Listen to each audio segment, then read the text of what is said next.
Good morning everyone. Hope you all are fine at your home. So today in this video we are going to start next chapter number 7, nervous system. Now we all know that we have 5 sense organs. That is eyes, ears, nose, skin, tongue, right?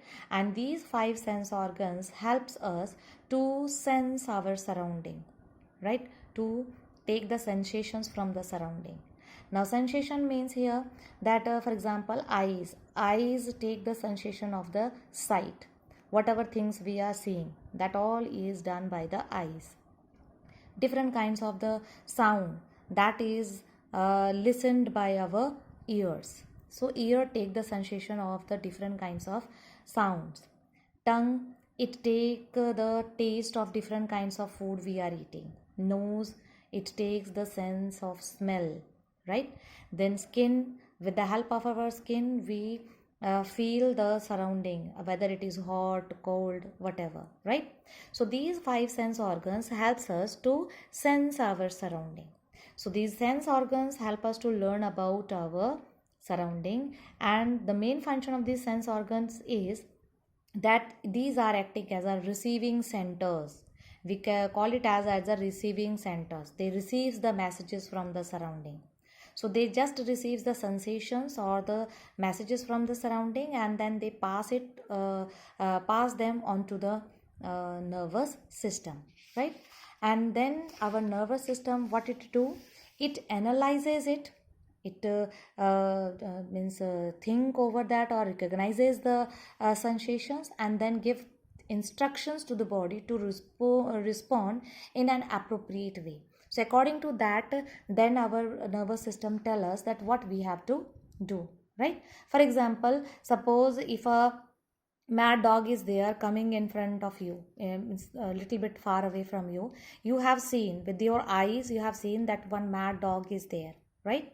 Now as soon as this message, your eyes sees the dog, the message goes to the brain, and the brain analyzes it. And then what the brain is saying, brain says that it is dangerous to go near to the mad dog. So what the brain is doing, it first recognizes the sensation, and then it gives the order to the body to respond according to them. Now what will be the response here?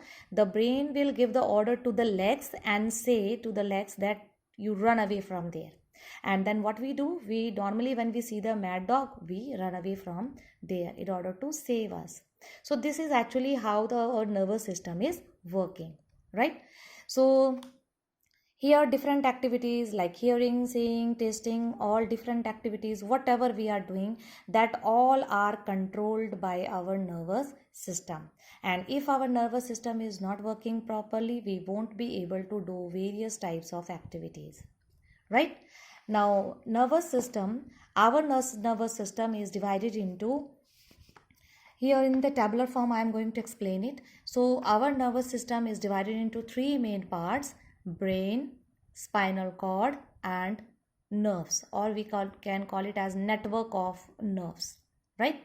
Now this brain, we will talk about first brain. So brain is further divided into 3 parts, that is cerebrum, cerebellum, and medulla. So before going to these in detail, let us see what is brain. So brain, it is present, or you can say that the most of the space of our head is occupied by it, and it is the heaviest organ in our body, right? And its weight is about 1.5 kg. Okay, is it clear?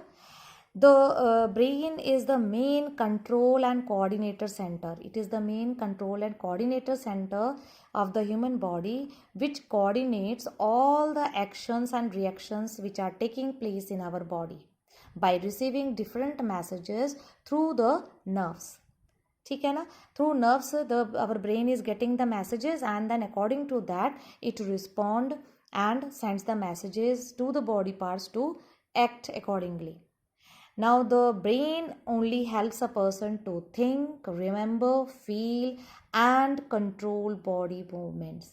So this is the brain only which do all these activities, right? That is why the brain is called the control house of our body, right? Now it is having three main parts: cerebrum, cerebellum and medulla. Now cerebrum, it is the largest part of the brain. If you will see the structure of this brain, you will find that this whole part, and it is present at the top of the head. It occupies, or it is situated at the top part of the head, and it is the largest part of our brain, right? It is situated at the top of the head, and what is its function? It is the center of the learning, memory, intelligence, then reasoning. These all things comes under cerebrum. So this is the function of the cerebrum. Whatever you are learning, whatever you are memorizing the things, that all remains in the cerebrum, right? Next is your cerebellum.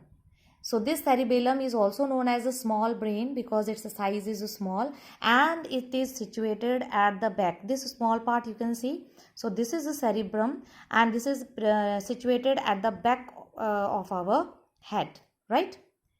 It controls and coordinates the movements of the voluntary muscles. Now voluntary muscles means the muscles which are under our control. For example, this pencil is there, I want to hold it, so I can hold with my fingers. So this finger, the muscles of my finger is working according to me. And whenever I will say, whatever I will say, it will do. So that is voluntary muscles which are under our control. So that all voluntary muscles are controlled by the cerebrum. That means if I am dancing, if I am whatever I am doing according to my will, that all activities are controlled by the cerebrum, right? It also balances the body. That means when I will dance, when I will walk, so my balance of my body will be maintained by the cerebrum, right? Now the next part is medulla. Medulla, it is the lower part of the brain. It controls the involuntary muscles, and it is also known as brain stem. See in the picture, if you see here, this you can see, it is just looking like a stem, and it is the narrow part. That is why it is called, it is also known as brain stem, right? And it controls, it is the lower part. This is the brain. If you will see, it is the lower part of this brain, and it controls the involuntary muscles. Involuntary muscles means the muscles which are not under our control, like muscles of the heart, muscles of the lungs. These are not under our control. हम अपनी मर्जी से अपने heart को रोक नहीं सकते हैं और उसे कह नहीं सकते कि अब रुक जाओ, अब आप अपना फंक्शन करना स्टार्ट करो, right? So that means these are involuntary muscles, and these all involuntary muscles are controlled by the medulla, right? Now even when the person is sleeping, when we are sleeping, still our heartbeat, our lungs are working. So this all because of this medulla only, because it is controlling their function, right? And if a continuous supply is there to the supply of oxygen is there, then only our brain will be able to work properly. So to function properly, the brain needs the continuous supply of the oxygen, right? So here this is the main part of the brain. Okay, we will continue in the next video, and we will see the rest part of the brain, nervous system. Bye bye, take care.